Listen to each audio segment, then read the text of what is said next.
আমার সব কিছু আছে, গাড়ি আছে, বাড়ি আছে। ঢাকা দনকে একটা গাড়ি থাকে, এই যে গাড়িটা ঢাকার থাকে মোর, শেখ হাসিনা কিনে দিছে। তোমরা ভোট দিচ্ছেন দেখে ওই গাড়িটা পাইছো। ওই গাড়ির দাম এখনকার বাজারে কমপক্ষে 8 কোটি টাকা দাম।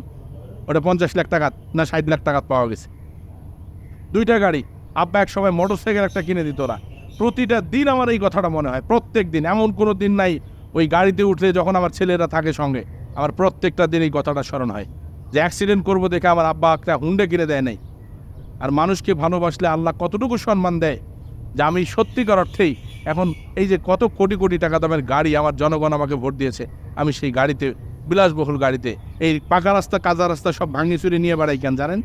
সুযোগ যদি কখনো পাই, পাগলা জোগলা সবাইকে কিন্তু এই গাড়িতে তুলি আমি, যেখানে সুযোগ পাই। কারণ এই ভোট, এই গাড়িটা তো হলো জনগণের গাড়ি।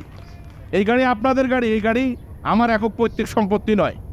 হয়তোবা আমি লোন টোন দিয়ে কিছু টাকা পয়সা ভরণ দিয়ে এটা